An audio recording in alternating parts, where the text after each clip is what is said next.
Hello guys, कैसे हो आप सभी का हमारे यूट्यूब चैनल फिजिक्स गुरु में स्वागत है। दोस्तों, आज हम बात करने वाले हैं सर्कुलेटरी सिस्टम, परिसंचरण तंत्र, जिसमें ब्लड का परिवहन होता है। किसी चीज का परिवहन होता है उसी को तो हम कहते हैं सर्कुलर। कोई भी चीज इधर से उधर हो रही है उसको हम क्या कहते हैं? सर्कुलर। दोस्तों, बहुत सारे हम यहाँ क्वेश्चन लाए हैं, बहुत ही इंटरेस्टिंग टॉपिक है। अगर आप इसको बहुत ही इजी वे में लेकर चलोगे तो ये टॉपिक बहुत ही अच्छा लगेगा। और अगर आप इसको हार्डनेस तरीके से, ये तो बहुत हार्ड है, समझ में नहीं आएगा, तो आपके वैसे भी समझ में नहीं आएगा। तो दोस्तों, वीडियो स्टार्ट करने से पहले अगर आपने हमारे चैनल को सब्सक्राइब नहीं किया तो चैनल को सब्सक्राइब जरूर कर लेना और बेल आइकन को जरूर दबा लेना, जिससे आगे आने वाली वीडियो का आपको नोटिफिकेशन मिलता रहे। चलो दोस्तों, स्टार्ट करते हैं हमारा फर्स्ट क्वेश्चन क्या है? किस रक्त वाहिनी में यूरिया की सर्वाधिक मात्रा पाई जाती है? ऐसी कौन सी रक्त वाहिनी है जिसमें यूरिया का सर्वाधिक मात्रा में पाया जाता है? दोस्तों, यूरिया, मैं बात करता हूं यूरिया का निर्माण कहाँ होता है। तो कई बच्चे क्या करेंगे, किडनी में होता है सर, वृक्क लगा देंगे ऑप्शन, तो यहाँ वृक्क नजर आएगा तो लगा दिया, तो आपका क्वेश्चन गलत हो जाएगा। ऐसा नहीं करना है। आपको क्या करना है, वृक्क, सबसे पहले बता देता हूं यूरिया का निर्माण कहाँ होता है। तो यूरिया का निर्माण हमारे शरीर में यकृत में होता है। कहाँ होता है? यकृत में, जो हमारे शरीर की सबसे बड़ी ग्रंथि है। क्या है? सबसे बड़ी ग्रंथि। तो यकृत में क्या होता है? यूरिया का निर्माण। ये हमारा यकृत में बना लेता हूं, ये हमारा क्या है? यकृत। ठीक है। अब इससे पहले मैं आपको एक चीज और समझा देता हूं कि सर सिरा और धमनी में क्या अंतर है।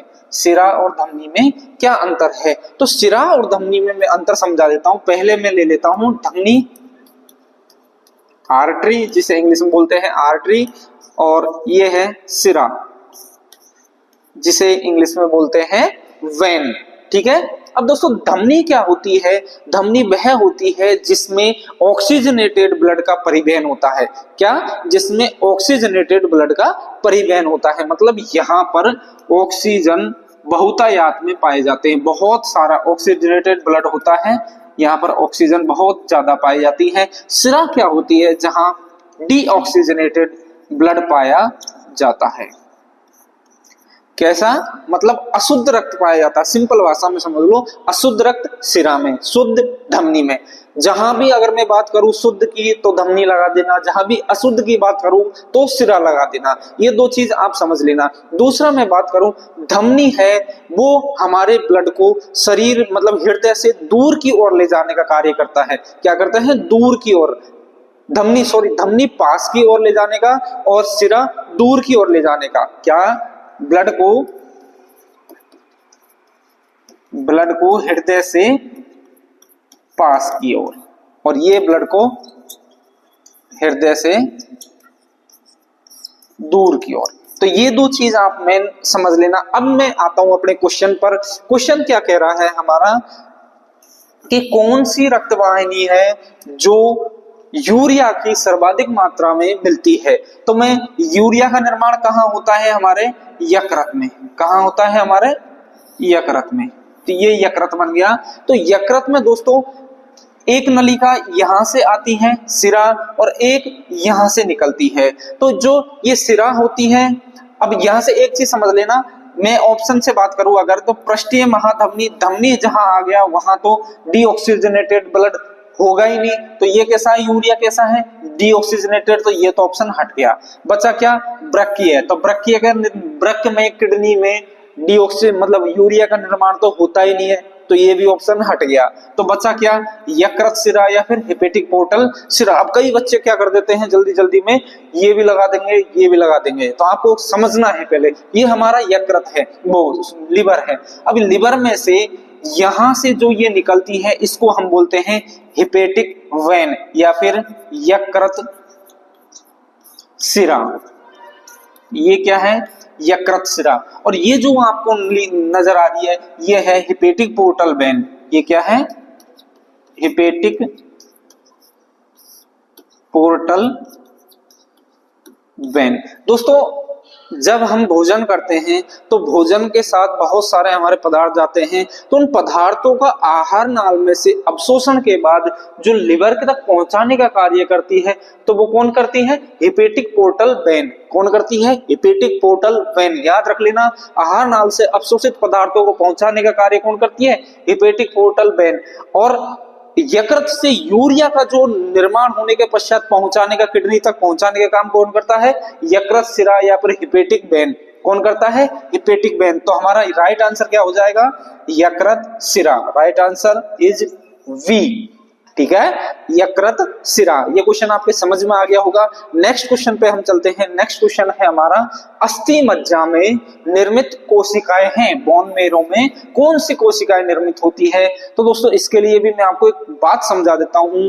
भ्रूण अवस्था में, भ्रूण अवस्था के मतलब माँ के गर्भ में, माँ के गर्भ में बच्चे में मतलब जब ब्लड का निर्माण होता है तो वो होता है प्लीहा से, स्प्लीन से।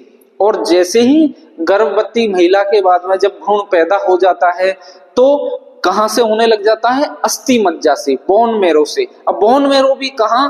बड़ी बड़ी हड्डियों के अंदर। जैसे मैं बात करूं हमारे humerus, radius, ulna, tibia, fibula, femur, यहाँ पर हमारे अस्थि मज्जा बहुत अधिक पाई जाती है, तो यहाँ पर हमारे ब्लड का निर्माण बहुत ज्यादा होता है। ब्लड में अब कौन कौन सी कोशिकाएं होती है वो हमको पता होनी चाहिए। ब्लड के अंदर 3 प्रकार की कोशिकाएं होती है।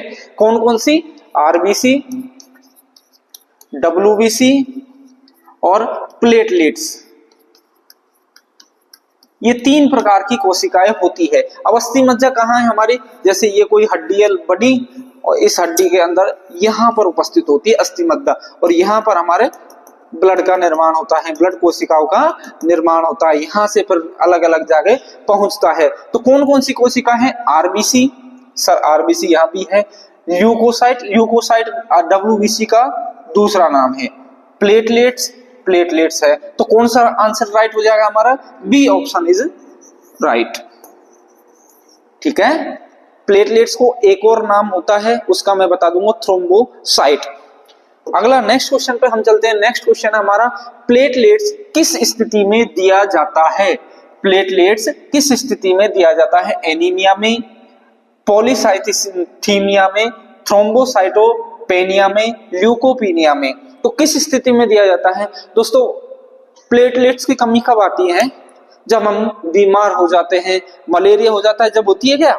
नहीं सर, जब डेंगू होता है तब प्लेटलेट्स की बहुत ज्यादा कमी होती है। तो डेंगू में क्या होता है? प्लेटलेट्स की कमी। तो प्लेटलेट्स को हम दूसरा नाम क्या बोलते हैं? दूसरा नाम है इसका थ्रोम्बोसाइट। तो थ्रोम्बोसाइट की कमी आने पर ही दिया जाता है, तो इसको क्या कहेंगे? थ्रोम्बोसाइटोपेनिया। क्या है? थ्रोम्बोसाइटोपेनिया। एनीमिया कब होता है? जब मलेरिया होता है। तो कब देते हैं? आरबीसी इसमें हम ब्लड चढ़ाया जाता है। ठीक है, तो राइट आंसर हो जाएगा हमारा सी। तो right answer C. Next question पर चलते हैं। नेक्स्ट क्वेश्चन है हमारा, स्तनधारियों में प्लीहा का कार्य होता है। स्तनधारियों में, मैमल्स में प्लीहा का क्या कार्य होता है? हीमोपोएटिक ऊतकों के रूप में कार्य करता है, पाचन एंजाइमों के श्रावण करता है, वृक्क को सहायता प्रदान करता है, या फिर एंजियोटेंसिनोजन का उत्पादन करता है। तो किसका करता है? अभी मैंने बताया था भ्रूण अवस्था में प्लीहा क्या करता है? ब्लड का फॉर्मेशन करता है, ब्लड का निर्माण करता है। तो अगर ब्लड का निर्माण कर रहा है तो यहां से ऑप्शन देखो, ऑप्शन क्या है? हीम। हीम का मतलब क्या होता है? हीमोग्लोबिन। हीमोग्लोबिन मतलब ब्लड, ब्लड का निर्माण हो रहा है, तो हम इसको बोलते हैं हीमोजेनेसिस। क्या बोलते हैं? ब्लड का निर्माण को हीमोजेनेसिस। क्या बोलते हैं? हीमोजेनेसिस। मतलब ब्लड का निर्माण हो रहा है, उसको हम बोलते हैं हीमोजेनेसिस। तो राइट आंसर हमारा क्या हो जाएगा? प्लीहा क्या कर रहा है? हीमोजेनेसिस मतलब ब्लड का निर्माण कर रहा है, तो हीमोपोएटिक ऊतकों के रूप में कार्य करता है। तो right answer is A. Right answer is A. Next question पर चलते हैं। थ्रोम्बोसाइट का जीवन काल कितना होता है? थ्रोम्बोसाइट अभी मैंने बताया था किसको बोलते हैं हम? प्लेटलेट्स को। किसको बोलते हैं? प्लेटलेट्स को। तो राइट आंसर हमारा हो जाएगा 4 से 5 दिन।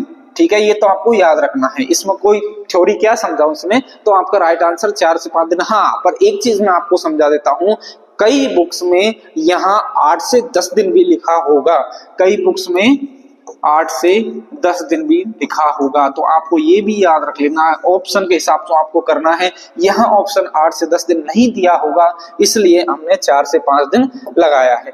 दूसरा नेक्स्ट क्वेश्चन चलते हैं, त्रिदलीय कपाट स्थित होते हैं, कहाँ होते हैं? इसके लिए आपको मैं हार्ट का चित्र बहुत अच्छे से समझाता हूं, आप समझने की कोशिश करना।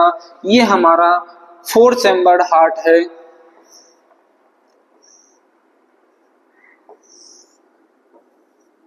ये हमारा 4 चैम्बर्ड हार्ट है।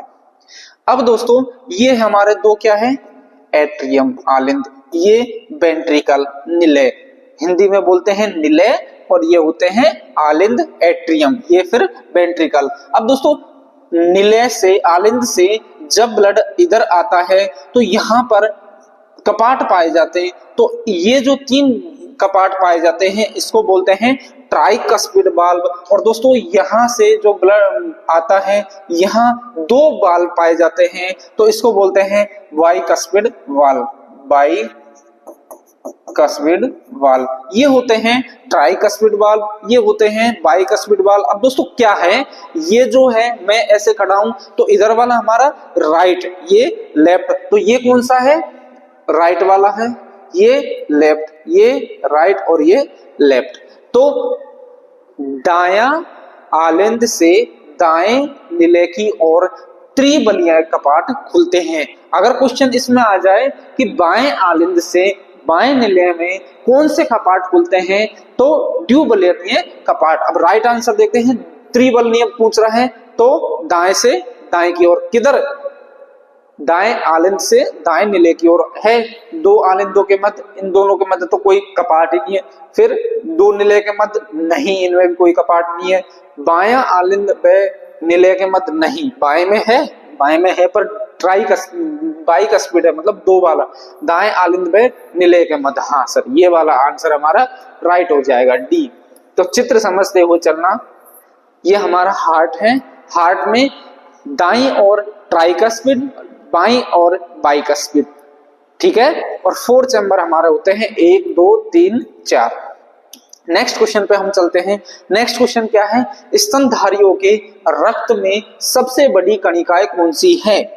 तो सबसे बड़ी कणिकाएं कौन सी होती है, हमारी 3 कणिकाएं होती है, कौन कौन सी, आरबीसी, डब्ल्यूबीसी और प्लेटलेट्स। कौन कौन सी होती हैं, आरबीसी, डब्ल्यूबीसी और प्लेटलेट्स।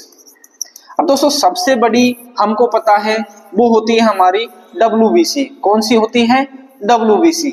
अब डब्ल्यूबीसी के भी दोस्तों 5 प्रकार होते हैं।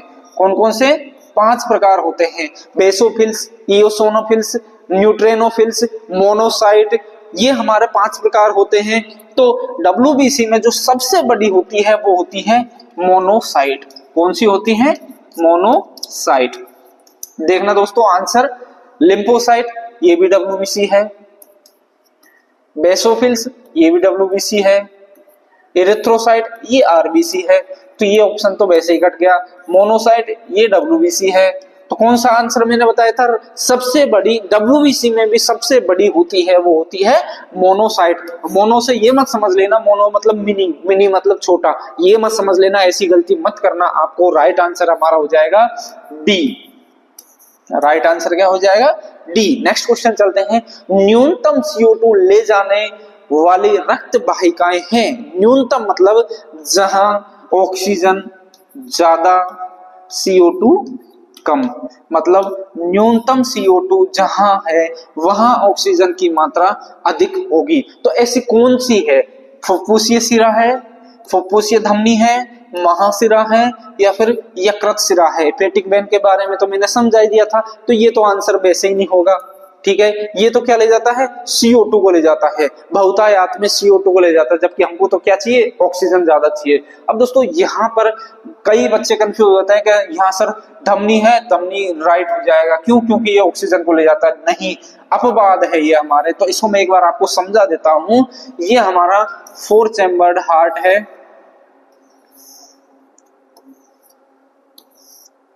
ये हमारा क्या है, 4 चैम्बर्ड हार्ट है। यहां पर दोस्तों ध्यान से सुनना, जहां दाएं आलिंद में जो ब्लड लेके आती है वह होती है सुपीरियर वेना कावा। ये कौन सी है, सुपीरियर वेना कावा। और जो यहां से जो निचले हिस्से से जो लेके जाती है वो होती है इंफीरियर वेना कावा। दोस्तों अब ये आपके समझ में नहीं आई होगी, इसलिए मैं आपको एक बार समझा देता हूं। पहले तो सुपीरियर वेना कावा और इंफीरियर वेना कावा का मतलब क्या होता है, अग्र महाशिरा और निम्न महाशिरा। ठीक है, हिंदी में बोल देता हूं, निम्न महाशिरा और अग्र महाशिरा। सुपीरियर वेना कावा होता है हमारा जो हार्ट होता है, हार्ट से ऊपर का जो शरीर का भाग होता है, इसमें जो डीऑक्सीजनेटेड ब्लड होता है उसको ले जाने का कार्य करता है। कहां पर, हार्ट तक। जैसे मस्तिष्क है, मस्तिष्क से डीऑक्सीजनेटेड ब्लड को ले जाने का काम कौन करेगा, सुपीरियर वेना कावा। और पैर से डीऑक्सीजनेट ब्लड को कौन लेके जाएगा, इंफीरियर। हार्ट से नीचे वाले शरीर का हिस्सा है वो कौन कार्य करता है, इंफीरियर वेना कावा। निम्न महाशिरा या फिर पश्चिम महाशिरा, इसको पश्चिम महाशिरा भी बोलते हैं, इसको अग्र महाशिरा भी बोलते हैं। तो अग्र का मतलब हार्ट से ऊपर वाले शरीर का भाग को डीऑक्सीजनेट ले जाने का कार्य, निम्न का मतलब जो नीचे के शरीर से डीऑक्सीजनेट ब्लड को ले जाने का कार्य करती है। ये चीज यहाँ पे समझ में आ गई होगी। ठीक है, अब मैं बात करता हूं फुफ्फुसीय सिरा और फुफ्फुसीय धमनी का। तो दोस्तों फुफ्फुसीय सिरा है वो हमारे राइट वेंट्रिकल से निकलती है। राइट वेंट्रिकल से क्या करती है, ऑक्सीजनेटेड ब्लड को ले जाने का कार्य करती है। क्या करती है, ऑक्सीजनेटेड ब्लड को ले जाने का कार्य करती है। और फुफ्फुसीय धमनी होती है वो क्या करती है, डीऑक्सीजनेटेड ब्लड को लाने का कार्य करती है। क्या करती है, डीऑक्सीजनेटेड। कहां लाती है, लेफ्ट एट्रियम में। कहां लाती है, लेफ्ट एट्रियम में। और कहां से निकलती है, फुफ्फुसीय सिरा तो कहां से निकलेगी, एक बार लिख देता हूं, ये तो होती है फुफ्फुसीय सिरा और ये होती है फुफ्फुसीय धमनी। तो याद रखना दोस्तों, ये हमारी ले जाएगी शुद्ध रक्त को, ये लेके जाएगी अशुद्ध रक्त को। ये एक अपवाद स्वरूप आप याद रखना। फुफ्फुसीय धमनी डीऑक्सीजनेटेड ब्लड को, फुफ्फुसीय सिरा ऑक्सीजनेटेड ब्लड को ले जाने का कार्य करती है। यह हमारे अपवाद है। ठीक है, तो यहाँ राइट आंसर क्या हो जाएगा हमारा, CO2 ले जाने का मतलब जहां ऑक्सीजन की मात्रा अधिक, ऑक्सीजन की मात्रा कौन करती है, सिरा। यहाँ पर तो राइट आंसर इज ए। अगर आपसे पूछ ले यहाँ पर ऑक्सीजन को ले जाने की कार्य, तो आपको क्या करना है, आपको क्या करना है, ये वाला। ठीक है, तो राइट आंसर हमारा अभी क्या है, फुफ्फुसीय सिरा। नेक्स्ट क्वेश्चन पर चलते हैं। नेक्स्ट क्वेश्चन है, मनुष्य में आरबीसी व WBC का अनुपात होता है। तो दोस्तों ध्यान रखना, कभी आपने चेक करवाया हो प्लेटलेट्स, RBC WBC वगैरह चेक करवाई हो, तो RBC की मात्रा तो बहुत ज्यादा पाई जाती है। हमारा कितनी होती है, लगभग 45 से 55 लाख पर mm³। ये तो क्या होती है, RBC की मात्रा। और WBC की मात्रा होती है हमारे लगभग 6,000 से 8,000 के मध्य में प्रति mm³। तो इसका अगर अनुपात देखा जाए तो ये होता है 600:1। राइट आंसर हमारा सी। ये भी याद रख लेना, हमारे ब्लड में कितना पाया जाता है, आरबीसी की मात्रा 45 से 55 लाख पर mm³ और WBC की मात्रा पाई जाती है 6,000 से 8,000 प्रति mm³। ये भी आपको याद रखना है। नेक्स्ट क्वेश्चन पर चलते हैं। आसूत जल में रखी लाल रक्त कणिकाएं होती है। आसूत मतलब डिस्टिल वाटर में अगर मैं आरबीसी को रख दूं तो क्या होगा, जैसे हमने छोटी क्लासों में पढ़ा होगा, डिस्टिल वाटर में जब किशमिश को रख देते हैं तो क्या होता है, किशमिश फूल जाती है। क्या होती है, किशमिश फूल जाती है। क्यों, अगर ऐसे ही मैं आरबीसी को रख दूं डिस्टिल वाटर में, जैसे ये आरबीसी है हमारी और इसको मैंने रख दिया डिस्टिल वाटर में, किस में रख दिया, डिस्टिल वाटर में। तो ये क्या हो जाएगी दोस्तों, जैसे इसकी एक तो मैं खासियत बता देता हूं, आरबीसी के अंदर केंद्रक अनुपस्थित होता है, केंद्रक एब्सेंट होता है, और आरबीसी की जो बॉल होती है, जो भित्ति होती है, वो होती है कमजोर। कैसी होती है? कमजोर। कैसी होती है? कमजोर होती है। जबकि जो किशमिश होती है, सुखड़ी हुई किशमिश होती है, उसकी जो भित्ति होती है वो मजबूत होती है, रिजिड होती है। कैसी होती है? मजबूत। जैसे ही इसको पानी में रखते हैं तो पानी में रखने के बाद तो ये फूल जाती है पर फटती नहीं है। क्यों? इसकी जो भित्ति है, जो बॉल है, वो कैसी है? रिजिड है, मजबूत है। जबकि हमारी आरबीसी की भित्ति बहुत ही कमजोर होती है, इसलिए ये क्या होती है, जैसे ही ये पानी में रखते हैं तो ये क्या हो जाती है? फट जाती है। क्या हो जाती है? फट जाती है। तो क्या है? फट जाएगी। तो क्या हो जाएगा? फट जाएगी। Right answer is A. Next question पर चलते हैं। नेक्स्ट क्वेश्चन है, बहुत अच्छा क्वेश्चन है ये, स्टार मार्क कर लेना, बहुत ही अच्छा क्वेश्चन है। आपके ऐसे क्वेश्चन पूछे जाएंगे एग्जाम में, नीट हो चाहे आपके कोई से भी कॉम्पिटिटिव एग्जाम हो, आरएएस हो, एसआई हो, या फिर हमारे लैब असिस्टेंट की बात कर लेते हैं, जहां भी अगर जनरल साइंस आती है तो ऐसे क्वेश्चन आपको पूछ देखने को मिल जाएंगे। क्या है क्वेश्चन? दाता एक्स तथा ग्राही वाई समान रक्त समूह से संबंध रखते हैं, रक्ताधान के कारण आरबीसी का एग्लूटिनेशन समूहन हो गया हो। क्योंकि क्यों हुआ, किसके कारण हुआ? तो क्वेश्चन समझना पहले तो दोस्तों, क्या क्वेश्चन क्या कह रहा है? दाता एक्स, ये क्या है? एक्स, ग्राही कौन है? वाई, ठीक है, इतना पढ़ लिया। समान रक्त समूह, अब समान रक्त समूह में इसको चाहे ए ले लूं, इसको भी ए ले लूं, चाहे बी ले लो, चाहे बी ले लो, ए भी ले लो, कुछ भी ले लो, मैं समान रक्त समूह ले रहा हूं तो ए ले रहा हूं, के संबंध में रखते हैं। ठीक है, रख दिया।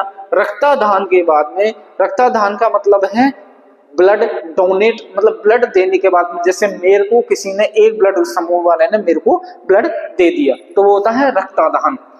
रक्तादान के बाद में,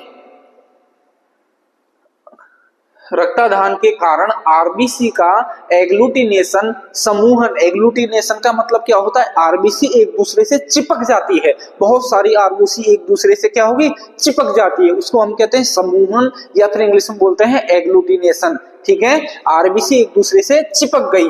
क्यों चिपक गई, किसके कारण चिपक गई? अब समझना दोस्तों, मैं आपको दो चीज समझा देता हूं। पहले तो कि अगर मान लो यहां प्लस वाला हो तो प्लस वाले को आसानी से ब्लड दे सकता है, अगर यहाँ माइनस वाला हो तो यहाँ माइनस वाले को ये आसानी से डोनेट कर सकता है। लेकिन एक बात और समझा दूं, माइनस वाला प्लस वाले को आसानी से डोनेट दे सकता है, लेकिन प्लस वाला माइनस वाले को नहीं दे सकता। क्योंकि उसके अंदर एंटीबॉडी उत्पन्न होने लग जाती है और आरबीसी आपस में जुड़ने लग जाती है। तो ये माइनस प्लस क्या है? माइनस प्लस है RH factor, RH negative, RH positive. ये होता है, रीसस नामक बंदर में एक लैंडस्टीनर ने इसकी खोज करी थी, आप ये भी ध्यान रख लेना। तो ये क्या होता है? आरएच पॉजिटिव और आरएच नेगेटिव। तो आरएच, अब यहाँ क्वेश्चन देखना, एक्स आरएच ये माइनस है, चलो इसको प्लस मान लो, ये माइनस, ये माइनस, ये प्लस। ठीक है, तो ध्यान से सुनना, एक्स आर एच प्लस तथा R by R H minus को क्या दे सकता है? प्लस वाला क्या माइनस को दे सकता है? नहीं दे सकता। आर एच माइनस प्लस वाले को दे सकता है? हाँ सर दे सकता है। तो ये तो आंसर गलत हो गया, दोनों आर एच नहीं, दोनों आर एच नहीं। तो हमारा आंसर क्या हो जाएगा? A. Right answer is A. Question समझ में आ गया? अगर आपका कोई क्वेश्चन समझ में नहीं आए तो आप हमें कमेंट बॉक्स में कमेंट करके पूछ सकते हैं। दोस्तों कोई भी क्वेश्चन या फिर आपको कोई भी और भी डाउट हो तो आप हमसे पूछ सकते हो। नेक्स्ट क्वेश्चन पे हम चलते हैं। नेक्स्ट क्वेश्चन है हमारा, ऐसे नोड स्थित होता है। अब ऐसे नोड क्या होता है, पहले उसके बारे में समझा देता हूं। ये हमारा क्या है? हार्ट है, 4 चैम्बर हार्ट है। दोस्तों ऐसे नोड जो होता है वो हमारा राइट एट्रियम में होता है। ये क्या है? Right ventricle. ये क्या है?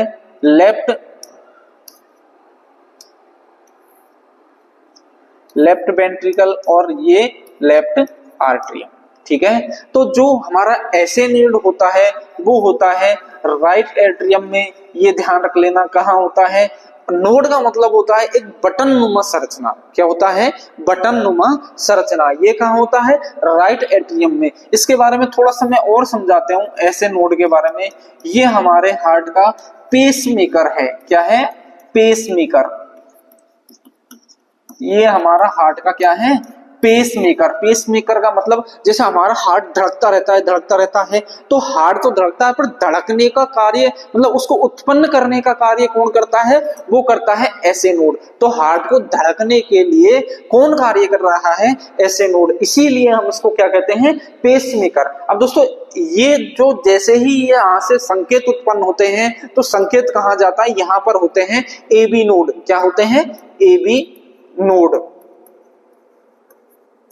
यहां पर यहां से क्या जाते हैं? संकेत जाते हैं। फिर यहां से दोस्तों बंडल्सनुमा संरचना होती है, बंडल्सनुमा संरचना होती है, और यहाँ तंतु होते हैं जिन्हें हम कहते हैं पुरकिंजे फाइबर या फिर पुरकिंजे तंतु। ये पूरे हमारे हार्ट में फैले हुए होते हैं, इसलिए हमारा हार्ट धड़कता रहता है। तो उत्पन्न कार्य, संकेत करने का कार्य कौन करता है? ऐसे नोड। इसे हम क्या कहते हैं? पेसमेकर। क्या कहते हैं? पेसमेकर। और ये कहाँ उपस्थित होता है? राइट एट्रियम में, दाएं आलिंद में। तो हम अब क्वेश्चन करते हैं, ऐसे नोड स्थित होता है बाएं आलिंद की ऊपरी पार्श्व भित्ति में।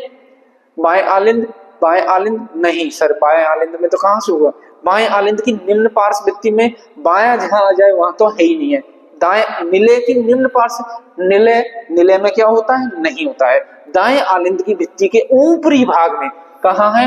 दाएं आलिंद की भित्ति के ऊपरी भाग में। तो right answer is D.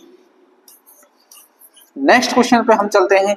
Next question है, निम्नलिखित में से मनुष्य के प्लाज्मा व सीरम दोनों में उपस्थित होते हैं। और दोस्तों प्लाज्मा क्या होती है और सीरम क्या होती है, पहले तो ये समझ लेना आप। प्लाज्मा क्या होती है? जहां आरबीसी, डब्ल्यूबीसी और प्लेटलेट्स तीनों अनुपस्थित हो। तीनों क्या हो?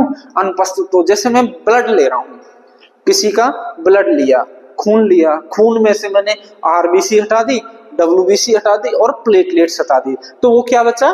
प्लाज्मा। सिर्फ क्या बचा? प्लाज्मा। अब दूसरा शब्द एक और आया है हमारे, सीरम। ये सीरम क्या होता है? तो दोस्तों अब प्लाज्मा में और क्या क्या चीज बचे? तो प्लाज्मा में हमारे बचे रक्त को थक्का जमाने के कारक, फाइब्रिनोजन, फाइब्रिन वगैरह, ये हमारे रक्त को थक्का जमाने के कारक बचे हैं। तो अगर मैं प्लाज्मा में से रक्त के थक्का जमाने के कारक को हटा लूं तो बचा कुचा जो अवशेष पदार्थ है उसी को हम कहते हैं सीरम। उसी को क्या कहते हैं? सीरम। जहां से मैं मान लो रक्त के थक्का जमाने वाले कारक को हटा दूं तो क्या बचता है? सीरम। क्या बचता है? सीरम। और ये क्या है? प्लाज्मा। अब करते हैं दोस्तों हमारा क्वेश्चन। क्वेश्चन क्या है कि निम्नलिखित में से मनुष्य के प्लाज्मा व सीरम दोनों में उपस्थित हो तो ये क्या है? श्वेत रक्त कणिका, मतलब WBC। तो WBC तो ब्लड में होती है, तो प्लाज्मा और सीरम दोनों में ही नहीं होती। फाइब्रिनोजन ये क्या है? रक्त को थक्का जमाने का, ये तो प्लाज्मा में तो उपस्थित होती है, प्लाज्मा में तो उपस्थित होती है लेकिन सीरम में उपस्थित नहीं होती है। आरबीसी, तो आरबीसी तो सर उसमें होती है, तो बचा क्या? एल्बुमिन। तो ये हमारा क्या हो जाएगा? Right answer. ये सीरम में भी उपस्थित होता है और प्लाज्मा में भी उपस्थित होता है, तो right answer is D. Next question पर चलते हैं। नेक्स्ट हमारा क्वेश्चन है, कपाट किसमें पाए जाते हैं? बाल्ब किसमें पाए जाते हैं? अब ये सभी लगा देंगे बाल्ब सर हार्ट में तो पाए जाते हैं, पर कहां कहां पाए जाते हैं? तो वो मैं आपको एक बार दोबारा चित्र बना के समझा देता हूं। ये हमारा क्या है? हार्ट है।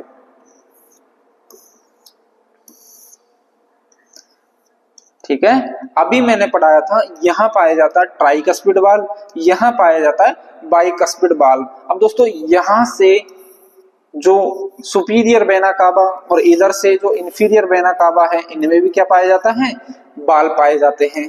ठीक है, यहाँ एक कोरोनरी साइनस होता है जो हार्ट को हार्ट में ही ब्लड पहुंचाने का कार्य करता है, इसमें क्या होती है, वाल्व पाए जाते हैं। यहाँ महाशिरा या महाधमनी होती है, तो यहाँ भी क्या होते हैं, वाल्व पाए जाते हैं। तो आंसर क्या है हमारा, कपाट किसमें पाए जाते हैं, धमनी, सिराएं और आलिंद। देखो धमनी में है, ये तो सारी चीजें क्या है, सिराएं सिरा है, तो धमनी जहां भी आ जाए वो आंसर तो गलत हो जाएगा, ये गलत, ये भी गलत हो जाएगा, और कहीं आ रही धमनी नहीं। और क्या है, आलिंद, हाँ सर आलिंद में है, नीले, नीले में है ना, आलिंद से नीले में जा रहा तो ये कपाट है, आलिंद से नीले में जा रहे तो ये कपाट है, और सिराएं, सिराएं में भी है। तो राइट आंसर हमारा क्या हो जाएगा, B, right answer is B. Next question पे चलते हैं। नेक्स्ट क्वेश्चन है, बहुत ही अच्छा क्वेश्चन है, ये भी इंपॉर्टेंट क्वेश्चन है। इरिथ्रोब्लास्टोसिस फिटेलस तब होता है जब एक कारक गर्भवती महिला के प्लेसेंटा के माध्यम से भ्रूण में जाता है। निम्नलिखित में से कौन सा कारक है, RH एंटीजेंस है, या फिर एलुटिन्स है, या फिर RH एंटीबॉडीज है, या फिर ABO एंटीबॉडीज है। इस क्वेश्चन को आप समझ रहे हो, बहुत ही अच्छे तरीके से हम समझेंगे। दोस्तों होता क्या है, मान लो ये कोई नर है, RH पॉजिटिव वाला क्या है, मेल है, और RH नेगेटिव वाली क्या है, फीमेल है। ये क्या है, फीमेल। अब दोनों की शादी हो गई, क्या हो गई, दोनों की शादी हो गई। शादी होने के बाद पहला जो बच्चा उत्पन्न होगा वो होगा RH पॉजिटिव वाला, और बढ़िया हेल्दी होगा, हेल्दी होगा, मस्त हष्ट पुष्ट होगा, ठीक है। अब होता क्या है दोस्तों, ये मान लो महिला है, महिला के गर्भ में ये बच्चा उत्पन्न होता है, तो बच्चा क्या होता है, प्लेसेंटा से जुड़ा होता है। पहला जो बच्चा है वो RH पॉजिटिव वाला होता है। पॉजिटिव वाला जो नेगेटिव वाली महिला होती है, इसके अंदर क्या होती है, इसका कुछ ब्लड आपस में मिल जाता है, प्लेसेंटा के माध्यम से कुछ ब्लड महिला के अंदर मिल जाता है। तो ये तो नेगेटिव, ये पॉजिटिव आपस में क्या करेंगे, लड़ाई करने लग जाएंगे। तो यहाँ क्या हो जाती है, कुछ एंटीबॉडीज उत्पन्न हो जाती है। कुछ एंटीबॉडीज कैसी, RH पॉजिटिव वाली एंटीबॉडी उत्पन्न होने लग जाती है, RH पॉजिटिव वाली एंटीबॉडी उत्पन्न होने लग जाती है। अब दोस्तों होता क्या है, यहाँ पर RH पॉजिटिव वाली एंटीबॉडी उत्पन्न हो गई प्लेसेंट मतलब महिला के गर्भाशय में। अब दूसरी बार अगर जब ये बच्चा पैदा करेंगे, मान लो दूसरा बच्चा सेकंड बेबी पैदा कर रहे हैं, तो सेकंड बेबी की मृत्यु हो जाएगी। सेकंड बेबी की क्या होगी, मृत्यु हो जाएगी। क्यों होगी, क्योंकि इसके अंदर RH पॉजिटिव होगा, और ये RH पॉजिटिव आपस में लड़ने शुरू कर देंगे। ये यहाँ पर प्लेसेंटा के अंदर लड़ाई हो जाएगी, तो गर्भ में ही भ्रूण की मृत्यु हो जाती है। इसीलिए अब आजकल तो टेक्नोलॉजी होगी, तो आजकल इंजेक्शन लगने लग गए हैं। तो यहाँ पर हमारा राइट आंसर क्या हो जाएगा, RH पॉजिटिव एंटीबॉडी, RH ये माइनस है, इसको प्लस कर लो, RH नेगेटिव। तो right answer is C. Question समझ में आ गया, बहुत ही अच्छा क्वेश्चन है, समझते हुए चलना। नेक्स्ट क्वेश्चन पे हम चलते हैं। हृदय पेशियां पाई जाती है, हृदय की जो कार्डियक मसल्स है are found in, cardiac muscle कहाँ पाई जाती है, एपिकार्डियम में, मायोकार्डियम में, या फिर एंडोकार्डियम में, या फिर उपरोक्त सभी में। तो दोस्तों इसके लिए मैं आपको समझाता हूं, ये हमारा क्या है, हार्ट है। सोचेंगे बार बार हार्ट बना रहे सर, ये हमारा क्या है, हार्ट है। अब हार्ट को मैं चीर के देख रहा हूं, क्या कह रहा हूं, चीर के देख रहा हूं। एक गाना आता है, दिल चीर के देख तेरा ही नाम लूंगा, तो तेरा ही नाम होगा, पर नाम तो यहाँ कुछ और ही होगा। जैसे ही मैं इसको काट के देखता हूं, जो पहली जो परत होती है वो थोड़ी पतली होती है, दूसरी जो परत होती है वो मोटी, उसके बाद में 3 परतों में हमारा हृदय बटा हुआ होता है। पहली है वो होती है एपिकार्डियम, एपिकार्डियम, दूसरी होती है वो होती है मायोकार्डियम, और तीसरी जो होती है वो होती है एंडोकार्डियम। तो एपिकार्डियम क्या कार्य करती है, एपिकार्डियम हमारे बाहरी आघातों से हृदय को बचाने का कार्य करती है। जो ये बाहरी होती है, जो बाहरी सतह होती है, ये होती है एपिकार्डियम। मान लो किसी ने जोर से दिल ठोक के बात कर रहे हैं, जैसे मैं कुछ कह रहा हूं तो यहाँ बाहरी आघातों से बचाने का कार्य कौन कर रहा है? हमारा एपिकार्डियम। कौन कर रहा है? एपिकार्डियम। और मायोकार्डियम क्या होते हैं हमारे? इसके अंदर पेशीय तंतु पाए जाते हैं। क्या पाए जाते हैं? मसल्स पाई जाती हैं। और ये होती है एंडोकार्डियम।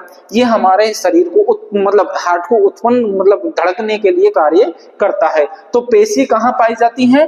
मायोकार्डियम के अंदर। दिल चीर के देख तेरा ही नाम होगा, नाम नहीं, यहाँ एपिकार्डियम, मायोकार्डियम और एंडोकार्डियम का नाम होगा। ठीक है। नेक्स्ट क्वेश्चन है हृदय का। हृदय कहलाता है, अभी मैंने बताया था हृदय का पेसमेकर कौन है? पेसमेकर कौन है? तो पेसमेकर अभी बताया था ऐसे नोड। कौन है? ऐसे नोड कहाँ होता है? दाएं आलिंद के ऊपरी सतह पर। नेक्स्ट क्वेश्चन है निम्नलिखित में से किस अंग को एक प्रकार का रुधिर बैंक कहा जाता है? सबसे पहले बात करते हैं बैंक की। किसकी बात करता हूं मैं? बैंक की। बैंक क्या होता है? बैंक सर हम जहां पैसा जमा कराते हैं, रुपए जमा कराते हैं, स्टोर करते हैं। जैसे मेरे पास बहुत ज्यादा पैसे होगा तो मैं क्या घर पे रखूंगा? चोरी हो जाएगी, डकैती हो जाएगी, तो इसलिए क्या करूंगा? मैं बैंक में जाके जमा कर दूंगा। तो ऐसे ही क्या होता है, जैसे मान लो मैं एक आपको स्टोरी के तरीके से समझाता हूँ। मान लो मेरी इच्छा हो रही है लद्दाख घूमने की। मैं गया लद्दाख, और किससे? बाइक से। ठीक है। बाइक से हम पहुंच गए लद्दाख। तो हमको पता है हम तो कहाँ रह रहे हैं? राजस्थान में, समतल इलाके में रह रहे हैं। अब जैसे ही मैं ऊपरी इलाके समुद्र तल से ऊंचाई पर जैसे जैसे जाऊंगा तो वहां मेरे को क्या हो जाएगी? सांस लेने में तकलीफ होगी। तो ब्लड क्या करेगा? आरबीसी जल्दी जल्दी फॉर्मेशन करेगा, जल्दी जल्दी आरबीसी का फॉर्मेशन करेगा। तो मैं वहां 4-5 दिन आराम से मस्त रुक रहा हूँ। अब रुकने के बाद वहां क्या होता है? मेरा आरबीसी में बढ़ोतरी हो जाती है, तभी तो मैं कंफर्ट जोन में रहना शुरू करूंगा। नहीं तो अगर आरबीसी कम होगी तो मैं हा ऐसे करने लग जाऊंगा ना, तो वहां क्या होगी? आरबीसी की मात्रा बढ़ जाती है। और 3-4 दिन के प्रोग्राम के बाद में मैं वापस अपने घर आ गया, राजस्थान आ गया। राजस्थान में आने के बाद क्या होती है? अब वहां जाके तो आरबीसी की मात्रा क्या हो गई? बढ़ गई। अब यहाँ आरबीसी की हमको जरूरत ही नहीं है, तो हम क्या करेंगे? उसको बैंक में रखेंगे। तो बैंक कौन है हमारा? प्लीहा, स्प्लीन। बैंक कौन है हमारा? प्लीहा या फिर स्प्लीन। हृदय तो सिर्फ परिसंचरण का काम करता है, ये तो क्या करता है? परिसर्कुलर का काम करता है। ये क्या करता है? सिर्फ परिसंचरण का। फुफ्फुस क्या करेगा? लंग्स के साथ में मतलब ऑक्सीजन को बाहर अंदर खींचने का कार्य करता है। यकृत क्या करता है? यूरिया का निर्माण करता है। नेक्स्ट क्वेश्चन पे चलते हैं। हृदय की भित्ति से ऑक्सीजनित रहित मतलब डीऑक्सीजनेट, जहां कार्बन डाइऑक्साइड की मात्रा अधिक हो, किसे के द्वारा वहन किया जाता है? तो दोस्तों ये क्वेश्चन मैं आपको समझाता हूं। ये हमारा हृदय है, ये हमारा क्या है? हृदय है। ये हृदय बन गया। अब हृदय में ये क्या है? राइट एट्रियम, और ये लेफ्ट एट्रियम, ये राइट वेंट्रिकल, ये लेफ्ट वेंट्रिकल। ठीक है। 4 चैम्बर हमारे हृदय में होते हैं। और 4 चैम्बर में ये हमारे क्या होता है? यहाँ ऐसे नोड होता है, यहाँ ए बी नोड होता है। ठीक है। अब पूछा क्या है? हृदय की भित्ति में ऑक्सीजन डीऑक्सीजनेटेड। अब एक तो होता है ये सुपीरियर वेना कावा, एक होता है इंफीरियर वेना कावा। ठीक है। जो निचले सिरे से डीऑक्सीजनेटेड ब्लड का पहुंचाने का कार्य कौन करता है? Inferior vena cava. और ऊपरी शरीर के हिस्से से डीऑक्सीजनेटेड ब्लड को पहुंचाने का काम कौन कर रहा है? Superior vena cava. अब दोस्तों पूछा क्या है क्वेश्चन कि हृदय में से ही डीऑक्सीजनेटेड ब्लड को पहुंचाने का काम कौन करता है? मतलब हृदय की भित्तियों से ही। तो यहां से मैंने एक बार बताया था अभी क्वेश्चन में, हृदय की भित्तियों में से पहुंचाने का काम करता है कोरोनरी साइनस। कौन करता है? Coronary sinus. इसको बोलते हैं हम कोरोनरी साइनस। कोरोनरी साइनस क्या है? Coronary sinus. पश्चिम महाशिरा, ये हमारा क्या है? पश्चिम महाशिरा। ये तो क्या करता है? शरीर के निचले हिस्से से डीऑक्सीजनेटेड ब्लड को ले जाता है। अग्र महाशिरा तो क्या करता है? शरीर के ऊपरी हिस्से से डीऑक्सीजनेटेड ब्लड को ले जाता है। फुफ्फुसीय धमनी के बारे में अभी बताया था। यहाँ से ऑक्सीजनेटेड ब्लड को ले जाने का कार्य करती है, डीऑक्सीजनेटेड ब्लड को ले जाने का कार्य करती है। जबकि यहाँ राइट आंसर हो जाएगा हमारा coronary sinus. Right answer is A. Right answer is A. Next question पे चलते हैं। ल्यूकोसाइट के संबंध में सत्य कथन क्या है? ल्यूकोसाइट के संबंध में सत्य कथन क्या होगा? ल्यूकोसाइट का मतलब पहले तो ये समझ लो, WBC होती है। क्या होती है? व्हाइट ब्लड सेल्स होती है। फैला है, ये लाल रंग के होते हैं। क्या लाल रंग के होते हैं? सीधा सीधा लिख रहा है व्हाइट ब्लड सेल्स, तो ये तो हमारा गलत हो गया। दूसरा, ये केशिका, यहाँ क्या है? केशिका के को पार कर सकते हैं, पता नहीं, अभी इसके बारे में मैं होल्ड करता हूं, थोड़ी देर बाद समझाऊंगा। ये केंद्रक विहीन होते हैं, नहीं आरबीसी होती है हमारी केंद्रक विहीन, तो आरबीसी में के अंदर केंद्रक नहीं होता, जबकि डब्ल्यूसी के अंदर केंद्रक उपस्थित होता है। इनकी संख्या में कमी के कारण ल्यूकेमिया हो जाता है। क्या इनकी कमी के कारण ल्यूकेमिया होता है? नहीं, इनकी बढ़ोतरी के कारण ल्यूकेमिया होता है। ल्यूकेमिया क्या है? Blood cancer. क्या है? ब्लड कैंसर होता है। क्या है? Blood cancer. किसकी कमी के कारण? वो इसकी बढ़ोतरी के कारण, आरबीसी की बढ़ोतरी के कारण ल्यूकेमिया होता है, इसकी कमी के कारण नहीं होता है। तो ये आंसर भी हमारा गलत, ये भी गलत। राइट आंसर क्या हो जाएगा? ये केशिकाओं को पार कर सकते हैं। कैसे करते हैं? अब ये चीज मैं आपको समझाता हूं। ये मान लो हमारी ब्लड केशिकाएं हैं, ब्लड नलिकाएं हैं, ठीक है। अब इनके अंदर क्या है? आरबीसी भी बह रही है, डब्ल्यूबीसी भी है, प्लेटलेट्स भी बहती रहती है। तो यहाँ क्या होता है? जैसे आरबीसी, डब्ल्यूबीसी यहाँ उपस्थित है, डब्ल्यूबीसी उपस्थित है, तो ये क्या करती है? इसको जैसे धक्का मारती है, तो धक्का मारती है तो ये क्या करती है? केशिकाओं से बाहर आ जाती है।